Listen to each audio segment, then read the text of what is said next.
Hello everyone, in this lesson we'll be solving question 1 from 2021 November examination. As you can see, question 1.1.1 is a quadratic equation. We'll be using factorization to solve that. 1.1.2 is again a quadratic equation. Again we'll be using factorization, but there we have to use a specific formula. I'm not going to reveal what formula we're going to use right now. I will only reveal it when we do 1.1.2.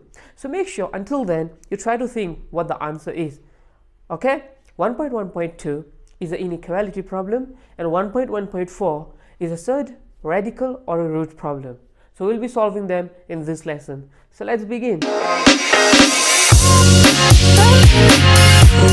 So 1.1.1 says x squared minus 2x minus 24 is equals to 0. So we need to find x. So we know that we'll be using factorization, right? So let's go and first multiply a times c. So this is 1 times negative 24. That gives us negative 24, right? Now we need to look for factors such that when we add or minus, we get negative 2. But when we multiply, we get negative 24. So what are those factors? We know such factors are 6 and 4, right? Now all we have to worry about is signs, because 6 times 4 gives us 24, right? Then 6 minus 4 gives us a 2, but we need a negative 2. So what do we do in that term that gives us negative 2?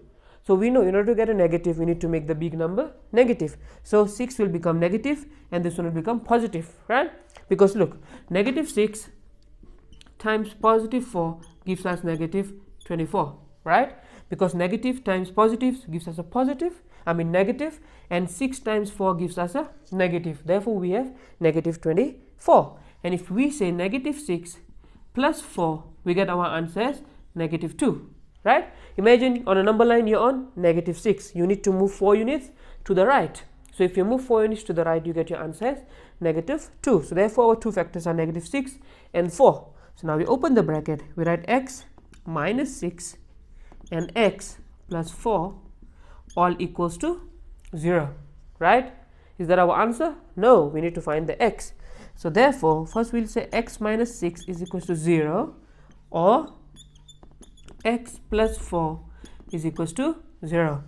Now solving this on the left side, we'll first take the 6 on the other side. If the 6 goes on the other side, the negative becomes positive, right? The moment it crosses the bridge, it changes the sign. So we have x equals to plus 6, or we have x equals to negative 4, right? 4 when the other side positive became a negative. When it crosses the bridge or equal sign, it changes the sign. Therefore, we have our answer as x is equals to plus 6 or x is equals to negative 4. Let's move on to 1.1.2.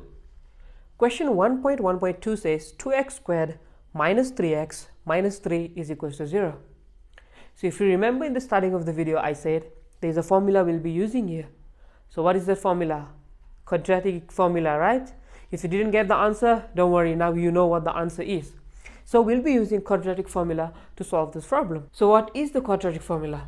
If you remember, quadratic formula was x equals to minus b plus minus square root of b squared minus 4ac, everything all over 2a, correct? Let's remind ourselves if you forgot what a, b and c is. You know that quadratic formula is in terms ax squared plus bx plus c. So we know the value of a is 2, the value of b is negative 3. Always remember, when you using quadratic formula, take the b with its sign. Whatever the sign is, you're going to take with that. If you don't include the sign, the answer will be wrong, okay? And then c finally is negative 3 again. So here we have plus minus, so we'll have two ones, right? So we'll be using first x is equals to minus b plus, we'll only solve using plus first, root of b squared minus 4ac all over 2a.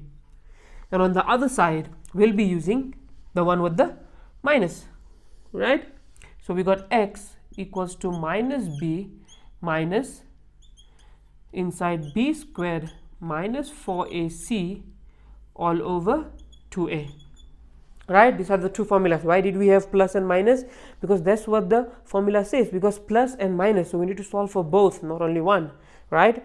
So therefore, now let's go and just substitute them inside, right? So what is b's value? B's value is -3, but be very careful, we got a negative in front of it. So first we write negative, open the bracket, and we write -3, right?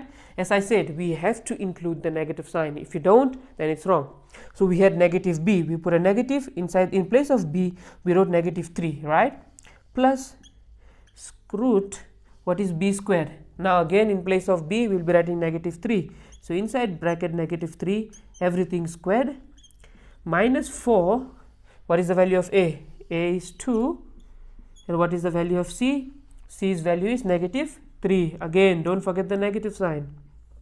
All over 2 times, what's the a's value? A's value is 2. So we write 2. Let's go and solve this. Negative times negative gives you a positive, right? So this one will become 3 plus inside the root. What is -3 squared? Be careful here. We have -3 squared inside a bracket. So this is -3 times -3, right? That gives us a +9. Why? Because negative times negative gives you a positive, and 3 times 3 gives you a 9. So here we remain with 9 minus 4. Then what is 2 times 3? 2 times 3 gives you a 6. But then 2 is positive, 3 is negative. That gives us a negative. Therefore, we have -6. All over 2 times 2 is 4. Now next, what is 3 plus root of 9? Then -4 times -6, that gives you a 24. With what 24? Positive 24, because you have 2 negatives all over 4. Now in order to solve this, simply punch this in calculator. So after we punch it in the calculator, we get our answer as x equals to 2.18. Why did you leave it in that form? Is because if you see, the question says leave it in to 2 decimal places. That's why we have it here. Now let's go and do the same thing on this side. So if we say that again here, negative, we got -3 minus, inside we can just copy the same thing here. We have -3 squared minus 4, a is 2 and c is -3, all over 2 times 2. So if we simplify, we got 3 minus all over 9 minus 4 times -6 all over 4, right?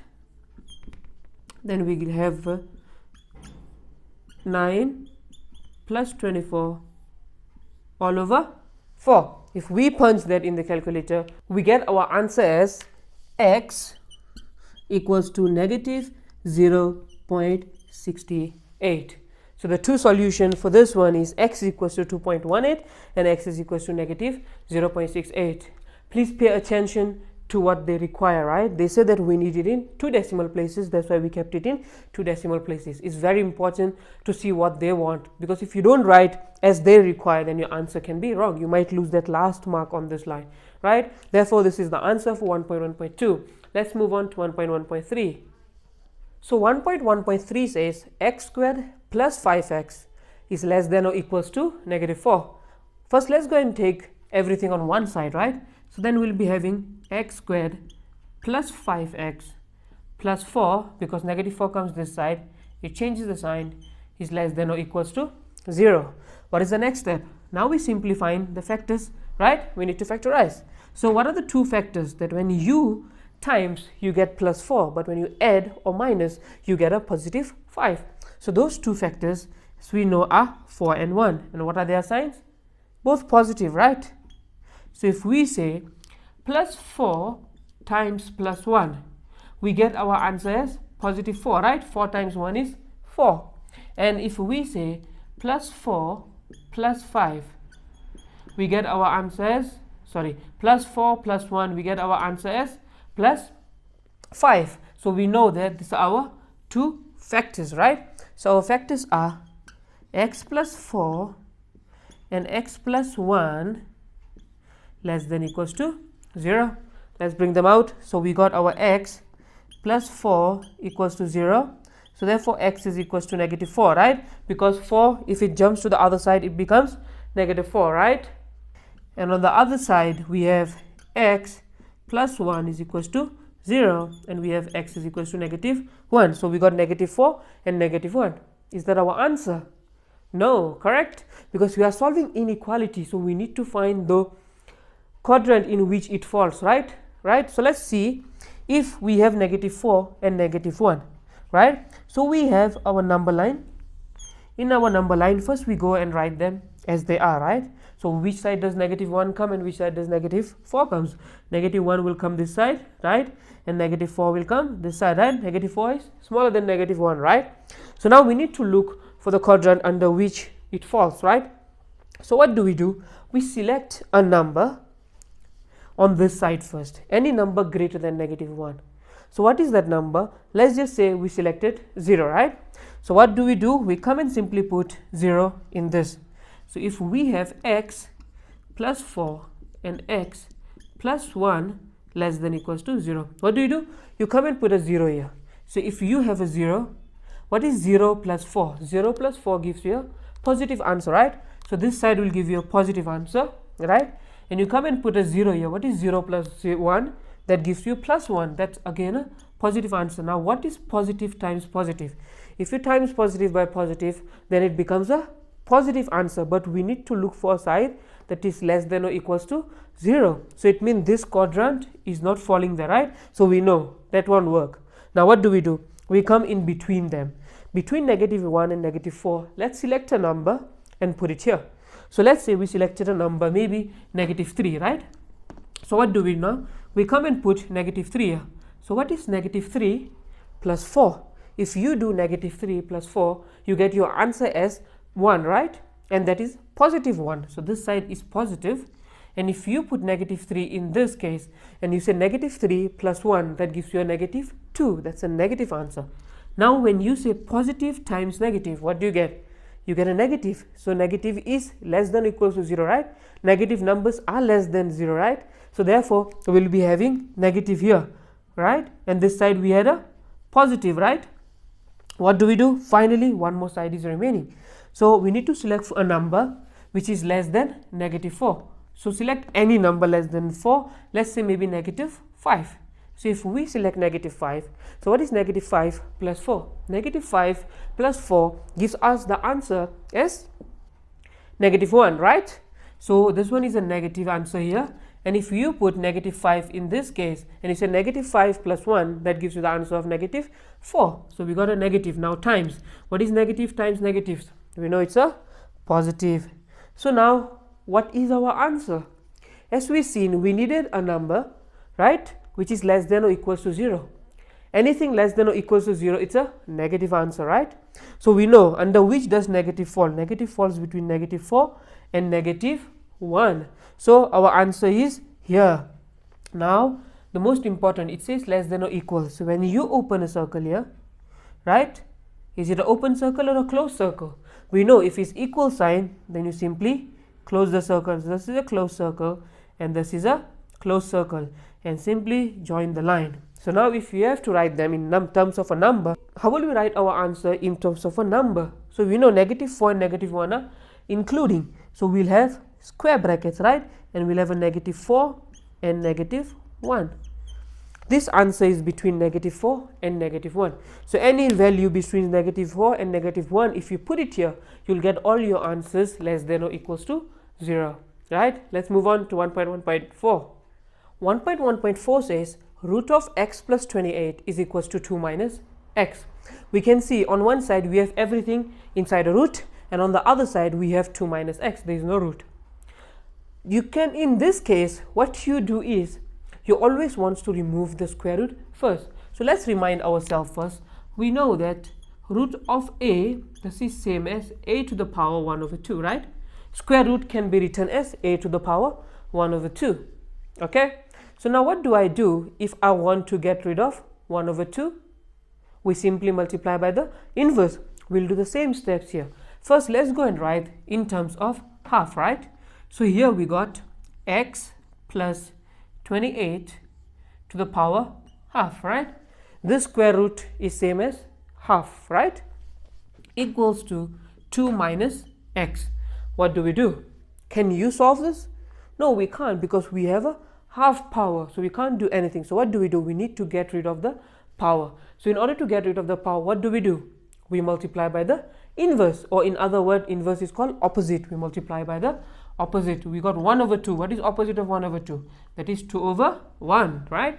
So we'll do the same thing here. We'll come and write x plus 28 to the power 1 over 2 multiply by the inverse. The inverse of 1 over 2, or the opposite of 1 over 2, is 2 over 1. But what we do to the left, we do to the right. We'll come and do the same thing here. 2 minus x to the power 2 over 1. And now when we come here, simply we know 2 and 2 get rid of each other, 1 and 1 get rid of each other, and we remain with 1 only. So here we're standing with x plus 28 is equals to 2 minus x. 2 over 1 is same as 2, right? Now what do? We know now it's in the form that we understand, and we can simplify it further. So first let's go and open this bracket, right? How will we open those bracket? So we'll be using our FOIL method, right? So let's first write them in expanded form, 2 minus x and 2 minus x. If you use the FOIL method, what is it? First we'll be multiplying this one, then this one, and this one, right? So we have x plus 28 is equals to, what is 2 times 2? That gives us a 4. What is 2 times minus x? That gives us a minus 2x. What is minus x times 2? That gives us minus 2x. And what is minus x times minus x? That gives us positive x squared. Now what do? Let's simply write everything on one side, okay? So let's take everything to the left side, okay? So we got x plus 28. If the 4 comes this side, it's positive, it becomes negative 4. If negative 2 comes, it becomes positive 2x. If this negative 2x comes, again it becomes positive 2x. And if this positive x squared comes, it becomes negative x squared, all equals to 0. Now that we have everything on one side, let's group the like terms and solve them, right? So let's group. First let's put negative x squared, then plus x plus 2x plus 2x plus 28 minus 4 is equals to 0, right? So now we have it in a simpler form that we can understand. Let's just group them now. So negative x squared, what is x plus 2x plus 2x? So 2x plus 2x is 4x, plus x is 5x. So we got plus 5x. What is plus 28 minus 24? That gives us a positive 24 equals to 0, right? So our new equation is minus x squared plus 5x plus 24 is equals to 0. So what do? A piece of advice: make sure to never keep your a as negative. If you have an equation, just divide it off, right? So let's get rid of the negative. We divide by negative 1, we divide by negative 1, and we divide by negative 1. So if we divide negative over negative, negative and negative cancels, and we remain with x squared. Then positive over negative, that's a negative 5x. What is positive over negative? That's again negative. So we got negative 24 equals to 0, right? What do? Now we look for the factors. So 1 times negative 24 is negative 24. So we need to look for factors such that when we add or minus, we get negative 5. But when we multiply, we get negative 24. So such factors are 8 and 3, right? But we can see we need negative 5. So the big number will be definitely negative. See if this is right. So we have negative 8 times positive 3. Negative times positive gives you a negative, and 8 times 3 gives you a 24, right? Now we have negative 8 plus 3. So you on a number line, you're on negative 8. You need to go 3 units to the right, so you get to negative 5. Therefore, both answers are accurate. So therefore, our factors are negative 8 and plus 3. So we got x minus 8 and x plus 3 is equals to 0. So now if you take them out, we got x minus 8 equals to 0, or we got x plus 3 equals to 0. So now if the negative 8 moves to the other side, it becomes positive, right? When it crosses the bridge, it always becomes positive. And now when x plus 3 shifts to the other side, it becomes negative 3, because when you shift through the bridge, you get change your sign. So therefore our final answer is x is equals to plus 8 and x is equals to negative 3.